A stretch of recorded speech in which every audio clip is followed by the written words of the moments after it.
Hey guys, this is Allison Gillum, and for this week's video forum for our last realistic fiction work, I chose the book The Bloodline, in the picture, by Shirley Revo Bernick. And a couple of things interesting about the author of this book before I get started with some of the main things in the book. Is this author is from this area. She actually grew up around Messina, and her father actually told her the story that is the basis for this book. And that's just a little background information on her, and she thought it interesting enough and thought the topic pertinent enough that she decided to write this book. So a little background on that and how she was influenced to write this book. Sorry, my video is messing up a little bit. Okay. The book, The Bloodline, is, again, it's based on a case that actually happened in Messina, New York in the late 1920s. A young girl went into the woods and was missing. She was not found until the next day. She was actually fine. She just got lost in the woods and spent the night in the woods. And unfortunately though, the town immediately blamed a young Jewish boy, teenager, because he was Jewish, for that alone. And in the book, the primary catalyst for them blaming the Jews was two gentlemen. They were actually bootleggers.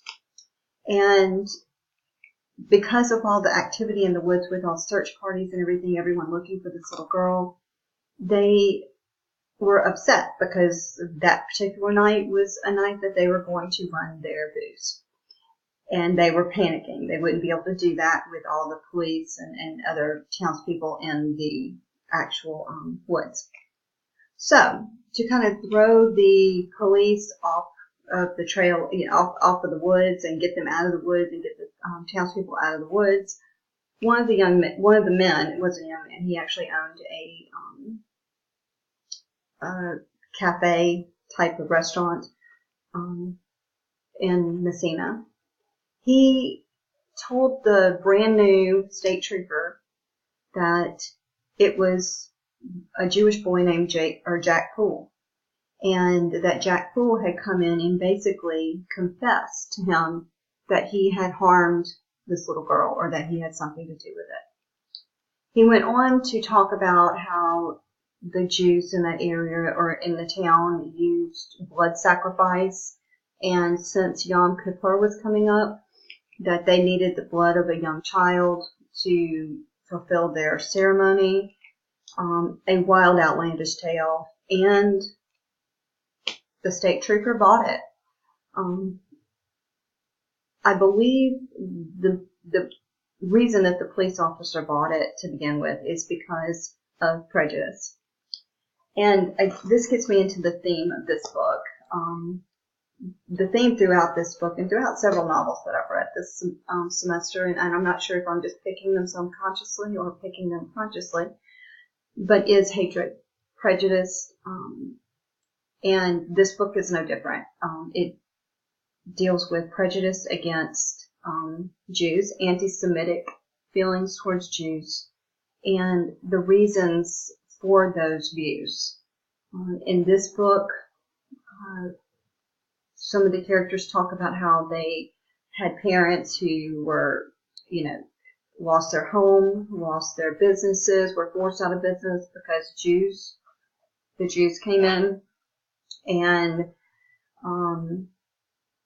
Jewed the prices down of goods, which cost their parents and loved ones businesses, and that and a lot of misunderstanding about the Jewish faith on the whole kind of created this like perfect storm of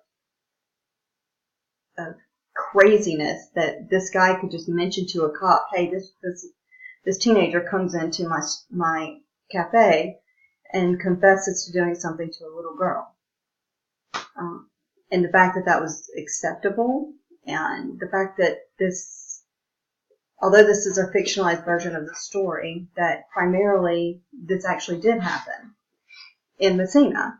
The storyline is very similar. And they called it here in Messina, it was the blood libel. And it's something that's still being talked about, or still has been talked about even up until the last 10 years or so. The fact that something so outrageous could be brought upon the Jewish people of that community out of a complete lie, a complete and utter lie. So, that is the theme of the book. Now, the characters, you have regular townspeople who are non-Jewish, and then you have Jewish community members. You have Jack Poole and his family. They are Jewish, and they are celebrating the time right before and the day of Yom Kippur, and this all happens around that time. And you also have the Durham family, which Daisy Durham is the one that gets lost in the woods. And then you have other townsfolk piping in. And one of the amazing things to me about this story is that through all the prejudice and the just pure hatred of some people, the two main families in this story, the Durhams and the Pooles, even though they are completely opposite in where they come from, their religious beliefs, they continue to think well of each other. They never participate in any of this hatred or bigotry that is going on between the townspeople and within the town.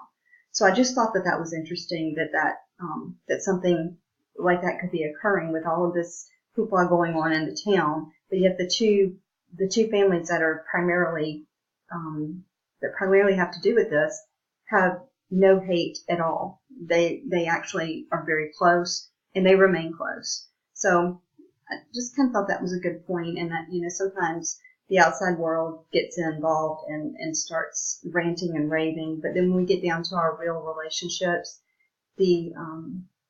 nothing really changes. We are who we are. But that is all I have tonight for this, and I will see you guys next week. Good night.